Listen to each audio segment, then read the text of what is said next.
I knew my world had cracked the moment my financial advisor called and told me, in a voice that did not shake, but carried a warning sharp enough to stop my breath. Say nothing to your son. In that instant, everything I believed about loyalty, family, and safety twisted into something unrecognizable. Pain does not announce itself politely. It arrives like a blow, shattering the life you thought was secure. I did not know it then, but that single sentence would drag me into a truth so devastating it would change the shape of my future forever. Before we dive into today's story, take a moment to share where you're watching from. We love seeing how our stories bring people together from every corner of the world. Your thoughts and comments are what make this community so special, and we are truly grateful to have you here. If you have not already, do not forget to hit that subscribe button and turn on notifications so you never miss a new story filled with drama, resilience, and unexpected twists. Now, settle in, get comfortable, and maybe grab your favorite drink because this is a tale you will not want to miss. Let's get started. My name is Evelyn Parker, and at 64 years old, I have learned that a quiet house can feel louder than any storm. 14 months have passed since my husband, Henry, died, yet every morning I wake to the same soft ache that settles into the walls of our home in Kirkland. The house sits on a slope overlooking Lake Washington, where the water moves with a slow silver grace. When Henry was alive, we used to sit on the back porch with our coffee, watching the early fishermen glide across the surface. Now it is only me, one chair pulled close to the railing, the other sitting empty beside it. My days have grown predictable, almost ritualistic. I brew a single cup of dark roast, open the kitchen blinds, and watch the lake shift with the morning breeze. I tidy the house in a quiet rhythm, then walk to the garden where the lavender Henry planted still grows stubbornly. Some afternoons I volunteer at the Seattle Public Library, shelving books or helping visitors navigate the stacks. It gives my hands something to do, and sometimes that is enough to settle the mind. Henry spent his entire life working in construction. His company never reached the size of a corporation, but it was honest work built on straight lines and genuine promises. He managed our investments with the same steadiness. For more than 20 years, he relied on a financial advisor named Thomas Reed, a man with charm, sharp eyes, methodical habits, and a reputation for absolute integrity. I trusted Thomas because Henry trusted him, and that was the only endorsement I ever needed. Our son, Mark, grew up watching his father manage the business. When he was a boy, he followed Henry to job sites with a tiny plastic hard hat and a notebook he pretended to fill with important figures. He asked endless questions about money, budgets, and markets. Henry used to laugh and say Mark was born with numbers stitched into his fingertips. I believed it. As he got older, he became the kind of young man who carried himself with confidence, sharp in both expression and ambition. Today, Mark is a financial advisor in Seattle. His office overlooks the skyline, and his suits look like they belong in glossy magazines. His wife, Lena, works in event coordination for a nonprofit organization that hosts charity galas and waterfront auctions. Their 2 children attend a private school in Bellevue, a place full of polished walkways and tuition prices that still make me blink. Sometimes, in the quiet parts of my mind, I wonder how Mark affords the life he presents so effortlessly. But every time the thought forms, I scold myself for doubting my own child. Most mornings end the same. Me standing at the window with my lukewarm coffee, wondering what the next chapter of my life will look like. I had begun to feel as though things were stabilizing, as though the grief had finally settled into a manageable place. But then the phone rang. It was Thomas Reed. He rarely called without scheduling something in advance. His voice sounded strained, lower than usual, as if he was choosing each word with care. He told me to come to his office that afternoon. Then he paused before adding a final instruction. Evelyn, say nothing to your son. I stood there for a long moment after the call ended, staring at the lake outside the window. The water was calm, perfectly still, but inside me something had already begun to churn. If you are still watching, and this opening has you curious about what comes next, comment number 1 below so I know you are right here with me. Now, let's move on to chapter 2. The morning felt heavier than usual, as if the air itself had thickened around me after the call from Thomas Reed. I moved slowly through the house, reaching for my coat with the hands that did not seem entirely steady.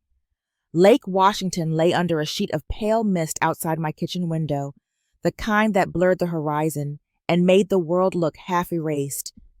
I stood there for a moment, telling myself that Thomas was overreacting, that there had to be some harmless explanation, but the memory of his strained voice refused to fade.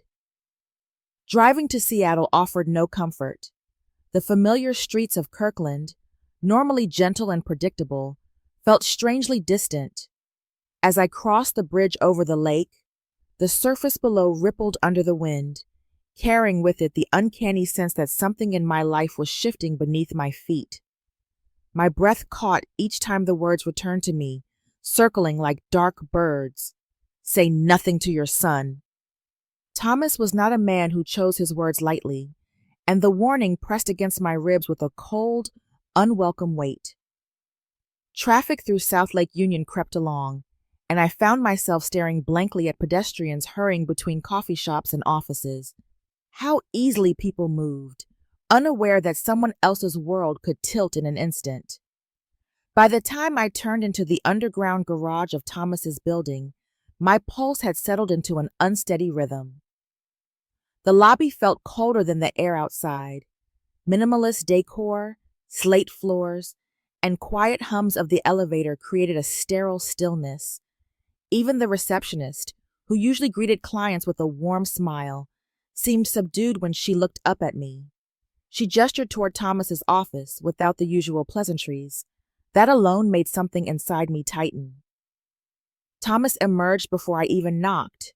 His posture was rigid, as though he had spent the morning bracing himself for my arrival. He offered a polite nod and led me inside. The door closed with a soft click that sounded more ominous than it should have. His office was immaculate as always, the desk arranged with military precision, but a thick folder sat open in the center, pages fanned out like a deck of cards waiting to be played. He did not speak right away. Instead, he placed a hand on the folder, pressing down gently, as if steadying himself. The silence deepened until I felt it in my throat. When he finally began to talk, his tone was quiet but firm. He explained that he had been reviewing the accounts in preparation for a routine audit. That was when he noticed several transactions that did not align with Henry's established patterns. Small withdrawals at first, harmless enough. But over time, they formed a trail, a pattern, one that suggested intent rather than error. My breath thinned as I listened. I wanted to interrupt, to ask for clarity, but something instinctive warned me not to chase the truth too quickly. Thomas mentioned unauthorized accounts, documents with signature inconsistencies, and transfers that did not match any communication he or Henry had ever made. He kept his explanations measured, almost gentle, but the meaning beneath them was sharp. A war began inside me. One part clung to the belief that this had to be a mistake, a misunderstanding that could be untangled with a few conversations. Another part whispered a darker suspicion, one that echoed Thomas's warning and reflected memories I had tried to ignore. Times when Mark insisted on handling paperwork during Henry's final months. Moments when his confidence felt more like control. When Thomas repeated his instruction not to tell my son, the room seemed to tilt slightly. I felt a sting behind my eyes, not from tears, but from a dawning fear that felt too large to name. By the time I stepped back outside, Seattle had darkened under a thick curtain of clouds. I walked to my car without remembering the hallway or the elevator. My reflection in the window looked unfamiliar, as if I had aged in the span of an hour. I sat behind the wheel, unable to turn the key, while Thomas's words echoed again and again in the quiet space around me. If he was right, then the foundations of my life were not as solid as I believed. And somewhere inside that realization, a fracture had already begun to form. If you are still with me and the tension is starting to pull you in, comment number 2 below to let me know you are following closely. Now, let's continue with chapter 3. When I stepped back into my house that afternoon, the air felt different, as if the walls themselves were holding their breath. I set my purse on the entryway table and stood there, unsure whether I was more exhausted or terrified. My home in Kirkland had always been a sanctuary, but after hearing Thomas describe those irregular withdrawals, it felt like a place filled with shadows I had never noticed. I walked into the kitchen, made a cup of tea I barely tasted, and carried the thick envelope he had given me to the dining table. I spread the papers out slowly, the same way I used to lay out puzzle pieces when Henry and I worked on 1,000-piece sets during rainy winters. But this puzzle held no promise of comfort. Bank statements, transaction logs, copies of signatures, and small handwritten notes from Thomas marked with red ink. I took a deep breath and began to read, my eyes burning after only a few lines. At first, the numbers looked harmless enough. A withdrawal of $5,000 here, $7,000 there. They were spaced months apart, small enough that I could imagine them being legitimate. But as I moved from year to year, something changed. The withdrawals grew larger, more frequent, and tied to descriptions like short-term investment opportunity or temporary transfer, none of which had ever existed in our financial planning. My pulse quickened.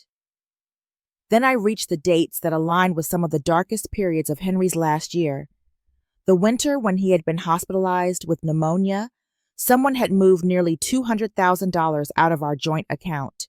2 months later, when he suffered a fainting episode and spent 3 nights in the emergency room, another large amount disappeared.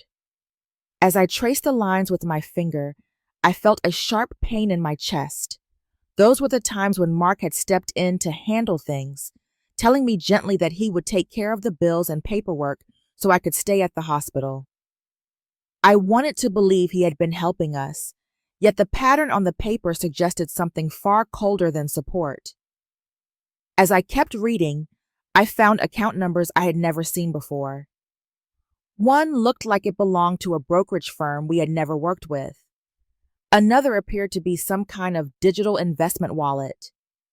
There were also signatures supposedly belonging to Henry, but I had lived with that man for 44 years.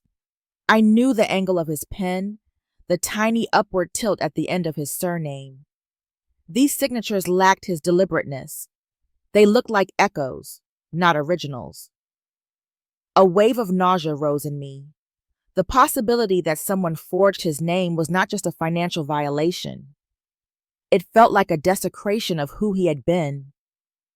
I reached for Henry's old ledger, the one he kept meticulously in his desk drawer. Inside were notes about home repairs, donations, medical expenses, and grocery lists. When I compared his careful handwriting to the transactions listed by Thomas, the discrepancies were glaring. Henry would never have approved these transfers. He would never have hidden anything from me. Slowly, painfully, the truth began pressing against me. Only a handful of people had ever been involved in our accounts. Thomas, Henry, me, and Mark. The realization settled like ice beneath my ribs. I sat there for nearly an hour, writing down every inconsistency, every date, every unexplained withdrawal, building a map of suspicion desperately wished did not point toward my own child. The sun had set without me noticing, leaving the house dim and silent. When the last light faded, I whispered into the empty room, not as a declaration, but as a fear taking shape inside me. What if my son has been stealing from us for years? If the story is gripping you and you want to see how everything unravels, comment number 3 below so I know you are staying with me. Now, let's head into chapter 4. The night after I reviewed the documents from Thomas felt impossibly long. Sleep refused to settle, drifting in and out like a restless tide, leaving me tangled in half-formed fears. Every time I closed my eyes, the numbers returned, the strange withdrawals, the unfamiliar account names. I kept telling myself that there had to be an explanation, some piece of information I had overlooked, something that would make all of this less sinister. A mother's instinct clung to hope, even when logic began to erode it. By morning, the house felt too quiet. I made coffee out of habit, but the routine no longer brought comfort. I carried the folder back to the dining table and spread the pages out again. The more I tried to dismiss what I had seen, the more clearly the discrepancies stood out. I pulled out old financial statements from the drawer Henry used to keep organized with such meticulous care. Lining them up beside the recent ones, I studied the differences. Dates that did not align, transfers that had no documented purpose, and signatures that looked like they were drawn by someone imitating rather than writing. I opened a fresh notebook and began listing each inconsistency. The page filled faster than I wanted it to. When I reached the section of statements from the months Henry was repeatedly in the hospital, my heart tightened. Each time he had been too weak to speak for himself, Mark had been the one stepping forward, offering to handle the logistics so I could stay by Henry's bedside. I had been grateful then. Now, the pattern felt unbearably pointed. Still, I needed more than suspicion. I needed something concrete. My hands trembled slightly as I dialed the number of the bank associated with a mysterious account. I introduced myself carefully, explaining that I wanted to verify whether the account was connected to our family. The representative politely reminded me that they could not release any personal details without authorization, but when I read the partial account number aloud, the silence on the other end shifted. The representative confirmed only that the account was associated with an individual named M. Lawson. No details, no clarifications, just that single, devastating confirmation. I ended the call with a trembling breath. It felt like the ground had tilted under me. I made my way to Henry's old study, a room still smelling faintly of cedar and ink. The small home safe held all our important documents. I opened it and began sorting through insurance papers, investment forms, and tax files. None of them mentioned new accounts or investment opportunities. There were no signatures granting Mark permission to open financial products on our behalf. Every missing document became its own alarm bell. Trying to steady myself, I turned on Henry's old computer. Folders filled the screen, labeled in his neat style. But several files had modified dates that did not match the time he had been healthy. The realization hit with the force of a physical blow. Someone had accessed his computer while he was in the hospital. Before I allowed myself to collapse into panic, I tried one more thing. I called Mark under the guise of checking in, my voice as calm as I could make it. I mentioned wanting to review some of our retirement paperwork, saying it was time for me to become more hands-on. There was the briefest pause on his end, a tight hesitation that would have sounded harmless to anyone else. But after everything I had uncovered, I heard it differently. He quickly recovered, telling me that he would pull things together soon, but the tone beneath his words felt newly fragile. When the call ended, I sat in the silence of the house, staring at the phone in my hand. My early attempts had not brought clarity. They had only revealed more layers of unease. And for the first time, I understood that the truth would not come gently.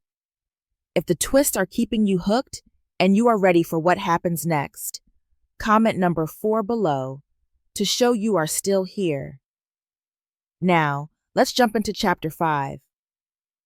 The morning I woke with the certainty that everything was about to break open felt unlike any other day since Henry passed. Seattle lay beneath a heavy sky, the kind that carried an unspoken warning in its muted light. A thin drizzle tapped against the kitchen window as I sat alone with my notebook of troubling discoveries. Every page I turned seemed to strip away one more layer of denial. There was no longer room for gentle excuses or comforting illusions. Something deliberate had happened, something designed, and the truth was circling closer by the hour. I drove to Thomas Reed's office with a slow, uneasy purpose. I kept both hands on the steering wheel, aware of how fragile my composure had become. When I arrived, Thomas was already waiting with the stack of documents thicker than the one he had given me before. The expression on his face told me more than his words ever could. He motioned for me to sit, then opened the folder with the careful precision of a surgeon preparing for a difficult operation. He walked me through evidence that left no space for misunderstanding. First were the forgeries. He spread 3 pages side by side, Henry's true signature, a faint imitation, and then the forged version used on major transfer documents. Seeing someone else attempt to imitate Henry's hand felt like a personal violation, a trespass into a part of him that should have remained untouched. Then came the list of transfers themselves. Every irregular withdrawal led, without exception, to accounts connected to a name that chilled me: Mark Lawson. The line between suspicion and truth finally snapped. Then Thomas delivered the first twist, the one that made my stomach contract. He explained that another elderly client of Mark's had raised concerns the previous week. Funds had gone missing there too, in a pattern eerily similar to what I was facing. The idea that my son might have been repeating this deception with others pushed my grief into something darker and heavier. I felt myself gripping the arm of the chair just to stay grounded. When the meeting ended, I stepped into the parking garage, still absorbing the weight of what I had learned. That was when Mark appeared beside my car, his sudden presence so jarring that I froze. His expression was tight, eyes moving in quick, controlled flickers. He demanded to know why I had come to Thomas without speaking to him first. The tone beneath his words was strained, carrying a thread of panic he attempted to hide. I told him I had reviewed the accounts. I told him I had seen everything. He denied it at first, then shifted to suggesting that Henry had agreed to the transfers. I listened to him speak, every sentence unfolding into a tangle of contradictions and excuses. Eventually, he resorted to implying that grief had clouded my judgment, that I was imagining threats where none existed. The attempt to undermine my clarity was the final crack. Then he said something that revealed far more than he intended. He spoke of the money as if it already belonged to him, as though Henry's life savings were nothing more than a resource he was entitled to. Hearing that opened something raw and irreversible inside me. In that moment, I no longer saw a confused son making mistakes. I saw a man who had crossed a line long before I noticed it. I told him I would not be silent. I told him I would protect what Henry built. His face tightened with a kind of fear disguised as anger, but I no longer absorbed it. I turned away from him and walked to my car with shaking hands and steady feet. Before I reached home, my phone buzzed. It was a message from Thomas. The Federal Bureau of Investigation wanted to meet me as soon as possible. When I returned home after the confrontation with Mark, I felt as if the walls of the house were absorbing my thoughts, reflecting them back at me with painful clarity. The living room, once filled with the soft warmth of evenings spent with Henry, now seemed suspended in a quiet that pressed against my chest. I sat in his old armchair and let my hands rest on the worn fabric, hoping its familiar texture might steady me. But nothing dulled the sharp edges of what I now knew. My world had narrowed to a single truth. Whatever came next depended on a decision only I could make. The next morning, I drove to the Federal Bureau of Investigation field office in Seattle, my grip tightening each time I imagined how different this visit was from the life I once had. Agent Olivia Parker greeted me with a measured calm that made her seem older than she was. She listened as I recounted everything, placing each document from my folder beside the copies Thomas had given her earlier.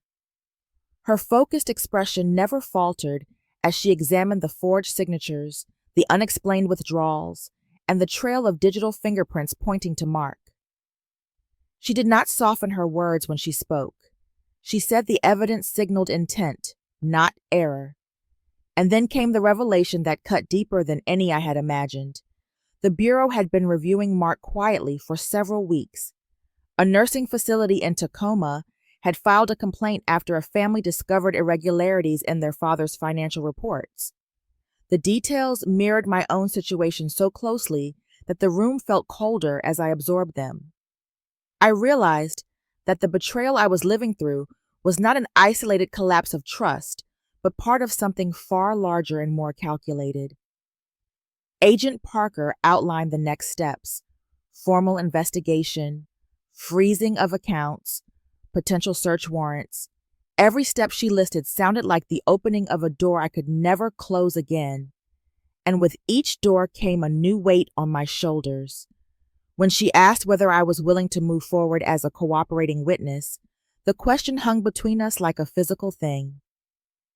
I drove home in silence, passing neighborhoods filled with people who could not know that my life had begun to fracture along invisible seams. Inside the house, I walked through each room slowly. The kitchen still carried faint traces of dinners Henry and I once cooked together. The hallway held framed photographs of Mark as a child, smiling with unguarded joy. I stopped at each image, letting memories brush against me like old ghosts. There were moments when I wanted to turn back, moments when the love I carried for my son tried to overpower the cold facts laid out before me. I wondered what Henry would have said, whether he would have found a gentler path, whether his steady presence would have softened this choice. But in the quiet of the evening, I remembered one of his teachings, something he repeated during every hard season of our life together. Strength must never give way to fear. Sitting again in his armchair, I felt a steadiness begin to rise beneath the grief. I could not protect Mark from consequences he had created. I could only prevent greater harm. Later that night, I signed the paperwork allowing the Bureau full access to our financial records and confirmed my cooperation. When I stepped outside afterward, the rain falling over Seattle felt colder, but the air seemed clearer. I had made my choice, and there was no turning back. If you are still watching and the intensity is rising for you too, comment number 6 below to let me know you are with me through the turning point. Now, let's move on to Chapter 7. I woke long before the alarm rang, my mind already heavy with the knowledge of what the day would bring. The sky above Seattle was a muted gray, the kind that seemed to absorb sound and light in equal measure. I stood by the living room window with a cup of tea cupped between my hands, watching the rain slide down the glass. Every drop felt like a countdown. Today, the Federal Bureau of Investigation would execute the search warrants on Mark's home and office. Today, the consequences of everything he had done would become painfully real. Agent Parker sent a brief message just after sunrise. She informed me that the team had mobilized and would begin the operation shortly. She reminded me to remain home for my own well-being and promised to update me when necessary. The message was short, professional, but it carried a weight that pressed against my chest. I put the phone down and paced the house, unable to sit, unable to rest. A part of me wanted to pray that this was a nightmare that would dissolve at any moment, but the evidence I had seen made denial impossible. When the news broadcast broke into regular programming, I froze. Footage filled the screen. Federal Bureau of Investigation vehicles parked outside Mark's house. Agents moving in and out with boxes of files and computers. Neighbors peeked from behind curtains with the kind of curiosity that carried its own sting. Hearing the anchor say Mark's full name as part of an ongoing investigation into financial exploitation of elderly victims hollowed me out. My breath shook as I leaned against the kitchen counter for support. Not long after, the house phone rang. A reporter, her voice unnervingly cheerful, asked whether I wished to comment on my son's alleged criminal activity. The intrusion felt like someone had kicked open my front door. I ended the call without answering, my hands trembling. If the media had my number, this story had already traveled farther than I imagined. Someone had leaked details. It was no longer just a family tragedy. It was becoming a public spectacle.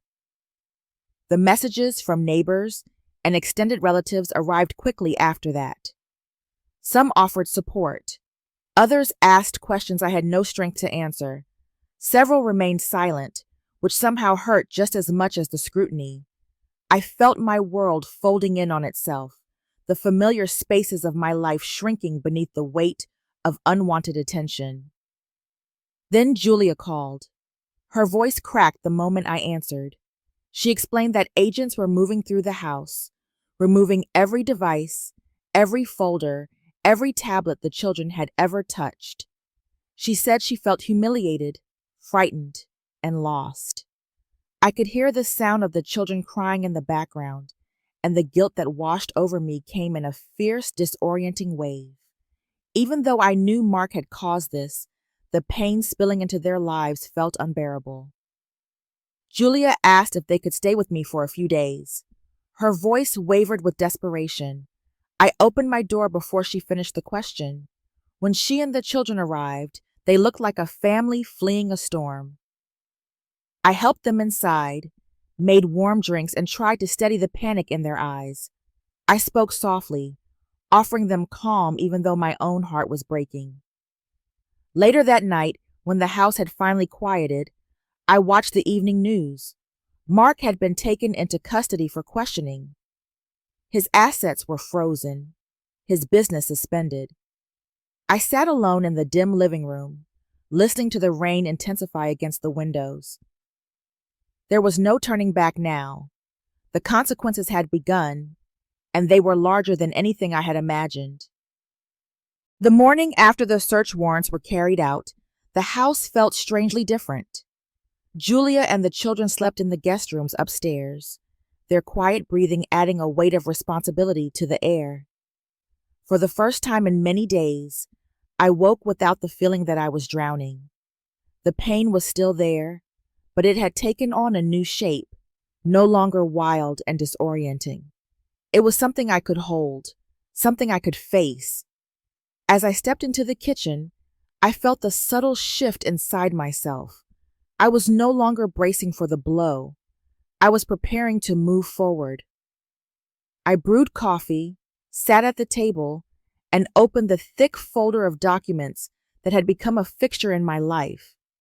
The pages were familiar now: statements, highlighted transfers, notes from Thomas, copies of the Federal Bureau of Investigation paperwork, and my own scribbled observations.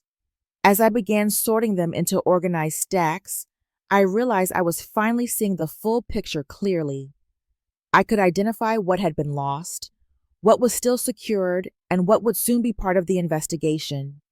It was no longer chaos. It was a case. I thought of Julia and the children, their quiet footsteps on the stairs that morning, a reminder that the consequences had bled beyond my own life. When I glanced into the living room and saw them sitting close together on the couch, I knew they needed steadiness just as much as I did. And strangely, offering it to them steadied me as well. Later that afternoon, I met with Thomas Reed again. His office felt less intimidating than before, perhaps because I was no longer approaching it as someone blindsided. Thomas laid out the documents the Federal Bureau of Investigation had requested and explained the remaining portions of the financial trail. He showed me the accounts that had been securely frozen, the ones that might still be recovered, and the ones that were nearly impossible to trace. It was painful to hear how deeply Mark had intertwined his personal dealings with ours, but Thomas spoke with clarity, giving me something solid to lean on. When I returned home, Agent Parker called. Her tone was firm but calm as she explained that the leak to the press had not originated from their office. She asked me to consider whether anyone close to Mark might have known about the investigation in advance. As she spoke, I remembered a neighbor who had shown too much curiosity months earlier, asking pointed questions about our financial situation. The memory left a faint chill at the edges of my thoughts. Julia approached me that evening with fear in her eyes, unsure whether she should find an attorney or leave Washington entirely. I looked at her and saw a woman shaken by a life she never expected to collapse. I told her she and the children could stay with me as long as they needed, but only if she cooperated fully with the Federal Bureau of Investigation. Relief washed across her face, mixed with exhaustion. When night finally settled, I sat alone on the porch, listening as the rain softened. For the first time in weeks, I felt the faintest sense of direction. I gathered the folder of documents, closed it carefully, and breathed out. The path ahead was still heavy, but it was no longer shrouded in confusion. I was beginning to reclaim my life, one difficult step at a time. If you are feeling every shift and can sense the story nearing its outcome, comment number 8 below, so I know you are ready for the final stretch. Now, let's head into the conclusion. The federal courtroom in Denver felt colder than any place I had ever been, even though early spring sunlight slipped through the high windows. I sat in the second row, hands folded tightly in my lap, watching my son Evan as he waited for the judge to enter. His shoulders were narrower than before, and his suit hung loosely on him.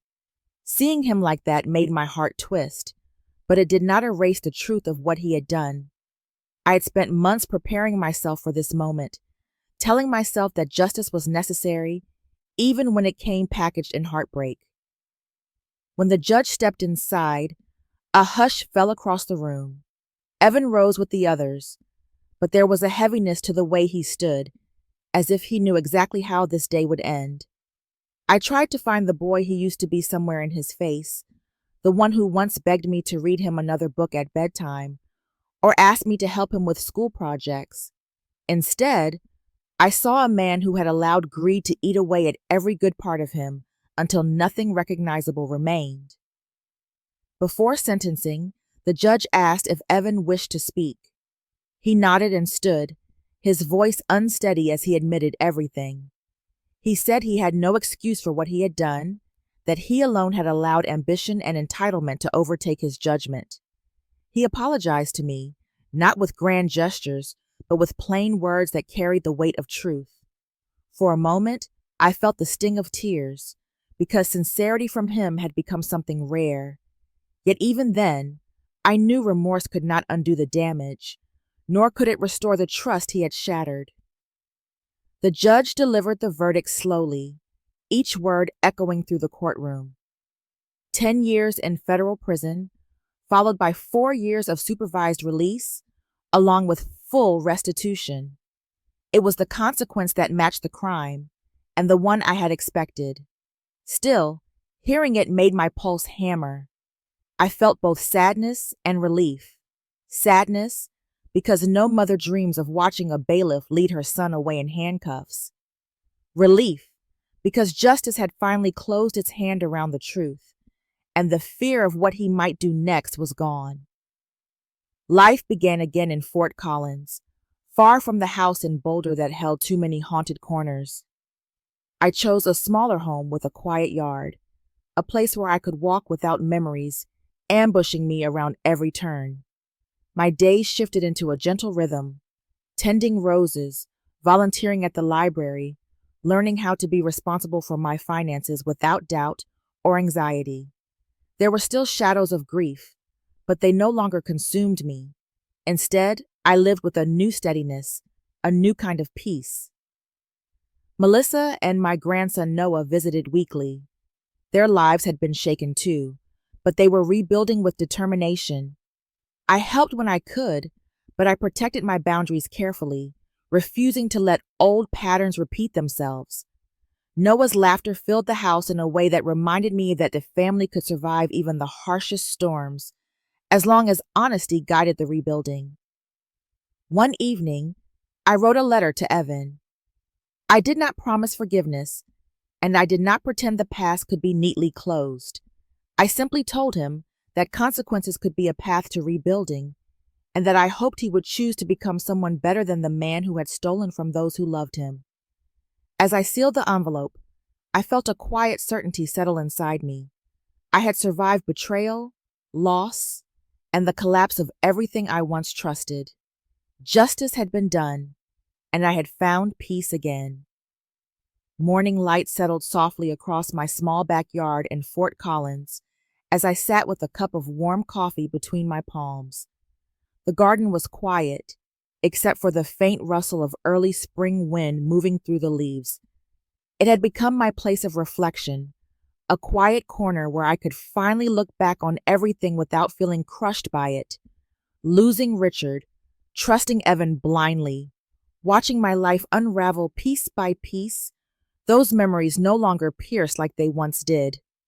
Instead, they laid themselves out like stepping stones, marking the path I had walked to become the woman I was now.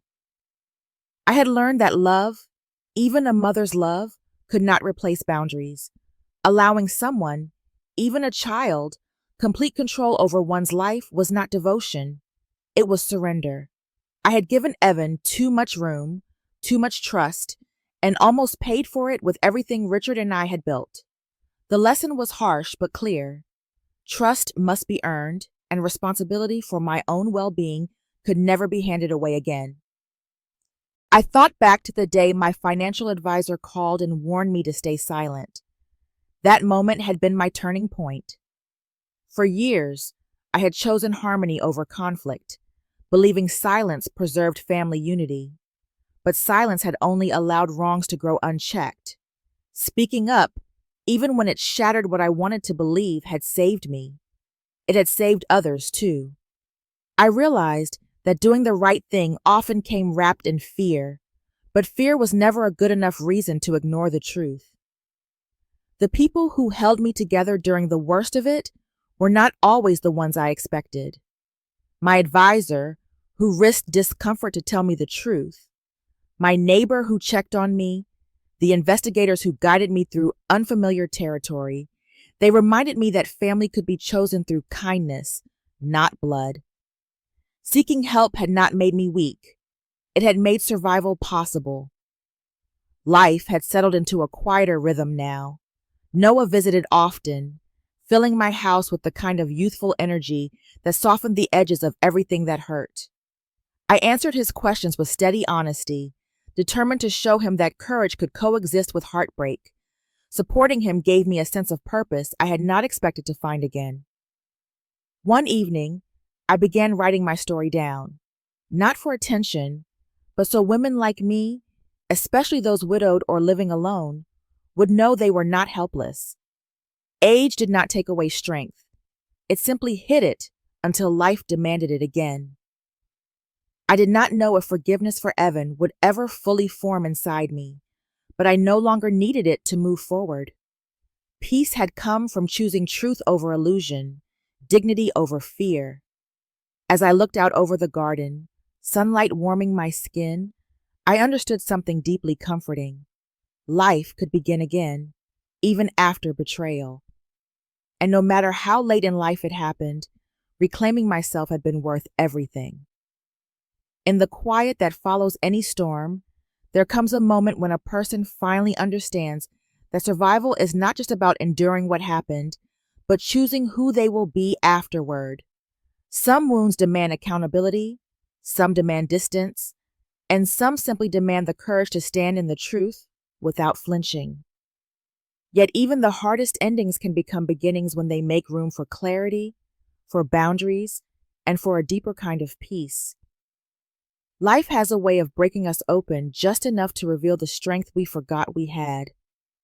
And when we rise, slowly, sometimes shakily, we discover that reclaiming ourselves is its own form of victory. Healing is not perfect. Forgiveness is not required. and starting over is never too late. Thank you for spending this time with the story. If it moved you, share your thoughts below, and do not forget to follow, like, and subscribe for more.